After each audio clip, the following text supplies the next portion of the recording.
it's Venice from Flip Japan. Welcome back to another episode. Today we're on step 9 and we're talking about something that everyone thinks they've got under control until it's the night before the flight and their suitcase won't close. Yep, it's packing. And trust me, packing for Japan can be sneakily tricky. Now here's the thing, Japan has almost everything you could possibly ever need, but not always in the way that you expect. There are convenience shops on every corner, there are pharmacies that are super convenient and efficient, there are 100 yen shops that are goldmine for small essentials. So the good news is you don't need to overpack, but there are definitely a few key things that are absolutely worth bringing with you and a few you can totally leave behind. Let's start by talking about the non-negotiable. First up, comfortable walking shoes. I'm not exaggerating when I say you'll be doing a lot of walking, like 15,000 steps minimum per day, and that's not unusual in Japan. Between train stations, temple stairs, massive parks, city streets, your feet are going to be putting in the work. So don't bring shoes that are cute but kill you by lunchtime. You want proper support. And ideally something easy to slip on and off because you might be taking your shoes off quite a bit at temples, traditional stays, and even some restaurants. Next, bring a coin purse or a small pouch. Japan still uses cash a lot and you'll find yourself accumulating coins really quickly, especially when paying at vending machines, small shops, bus fares, or shrine donations. Having a dedicated place for your coins will save your wallet from exploding with loose change. Another essential is a universal power adapter. Japan uses type AB plug, the same as the US, but the voltage is slightly lower. Most phone chargers and laptops will be fine, but it's always good to double check the compatibility. Especially if you bring hair tools, check that they're dual voltage, otherwise they won't work properly or could burn out. Also, a must-have is a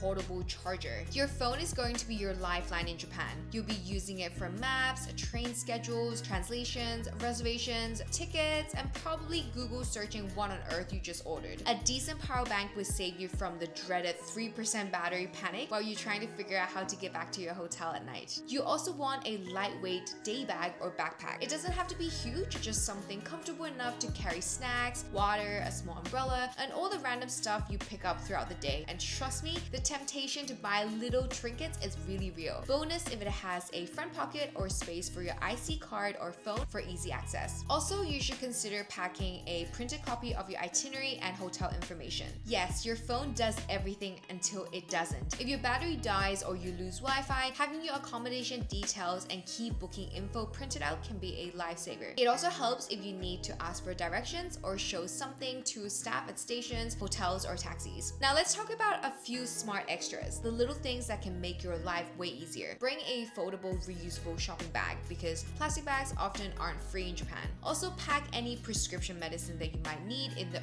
original packaging with a copy of the prescription. And don't forget the basic medication for common issues like motion sickness, especially if you're planning to take bus rides or boat rides, allergy medicines if you're visiting in spring or autumn, and painkillers that you're familiar with. Japanese pharmacies are great, but not everything has English labels or equivalents to the stuff that you're used to. Another surprisingly useful thing are hand sanitizers or alcohol wipes. Most public toilets in Japan don't have toilet paper, even in parks and stations, and it's pretty common for there to be no soap or no hand dryers either. A little bottle of hand sanitizer or a pack of alcohol wipes goes a really long way and keeps things hygienic on the go. Now let's talk about what you don't need to bring. First, big bottles of toiletries. Unless you're super particular about the brands, skip the full-size shampoo, conditioner, or body wash. You can buy all of that easily once you arrive. Japanese drugstores are full of high-quality skincare and beauty products. And honestly, trying local stuff is part of the fun. Skip the guidebooks too. They're heavy and everything you need is on your phone now. Apps like Google Maps and Japan Travel by Navitime can really help you. You don't need to carry a 400-page Lonely Planet through Tokyo Station. Also, skip packing snacks or travel food from home unless you have allergies or very specific needs. Japan has some of the best convenience stores in the world. You'll find bento boxes, rice balls, fresh fruit, sandwiches, and full meals at 7-Eleven, Family Mart, or Lawson, and most of it's way better than any snacks that you might pack. And finally, don't bring too much cash. Japan is still cash friendly, yes, but you don't need to land with